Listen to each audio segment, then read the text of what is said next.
আসসালামু আলাইকুম। কালকে রাত্রে যখন বাসায় আসলাম ক্লান্ত ছিলাম, ক্লান্তটা দূর হয়ে গেছে আমার লাউ গাছটা দেখে।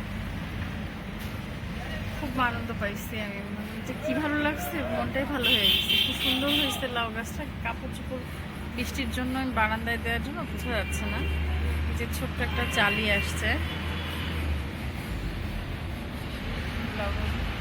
সব গাছগুলো একদম এলোমেলো অবস্থা, কেমন এলোমেলো ভাবে বাড়ছে, বোঝানো না এটা কি অবস্থা হয়ে আসছে।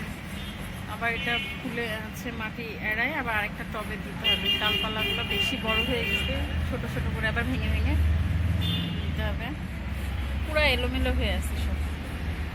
আর এটার ছোট ছোট ডাল লাগাই রেখে গেছিলাম অল্প একটু মাটিতে, সেটা এখন ওর ঠিক করতে হবে। আমার কয়েন প্ল্যান্টটা অনেক সুন্দর হয়েছে, তো আমার এই জায়গাটা একেবারেই এলোমেলো হয়ে গেল। এই হাসনায়না গাছের পাতাগুলো কেমন এরকম যে কেন হলো, কেমন কুকড়ানো কুকড়ানো হয়ে গেছে। কিন্তু এটা কোনো অসুখ কি? আর মরিচ গাছটা না পারতেছি ওকে ফেলে দিতে, না রাখতে ইচ্ছা করছে না। তাজা গাছকে কিভাবে মেরে ফেলি,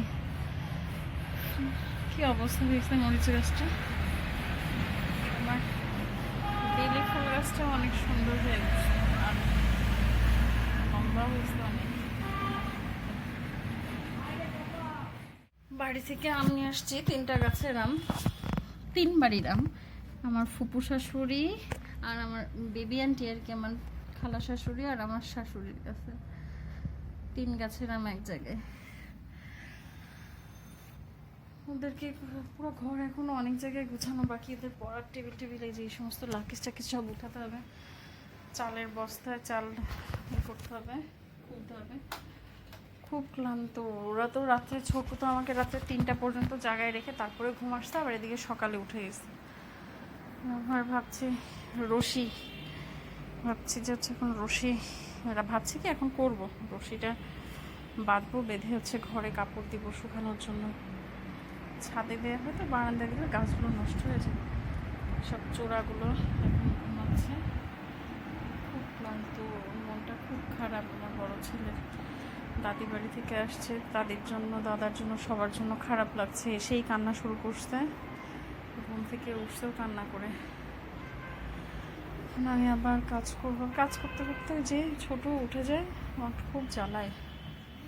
আমার রশি বাঁধা শেষ, কুচকুর সব দিয়ে দিলাম।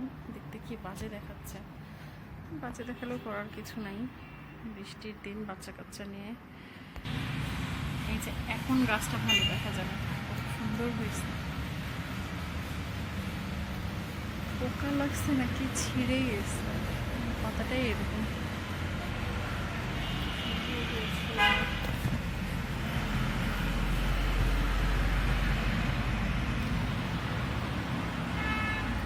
বাড়ি থেকে গাছ নিয়ে আসছি, যে গেট ফুলটা হচ্ছে কি বিশ্রী হয়ে গেল। আর আমার শ্বশুর থানকুনি পাতার হচ্ছে শিকড় সহ দিয়েছিল, কিন্তু মাটি না থাকার কারণে শিকড়ের সাথে শাশুড় হচ্ছে তুলে আবার ধুয়ে দিছে। মাটিটা যদি থাকতো হালকা তাহলে আর এরকম মরে যেত না। তারপর আমি নিয়ে এসে মাটির উপরে ফেলে রাখছি, দেখা যাক কি হয়। যদি হয় বেশ কয়টা গাছ আবার অর্ডার দিছি নিচে। পর্তুলিকার বিভিন্ন পর্তুলিকা তো অনেক কালারের ফুল হয়, কয়েকটা কালারের। আমার এইটা খুব ভালো লাগে, কি সুন্দর হয়, পাতার উপর দিয়ে ফুলের মতো লাগে।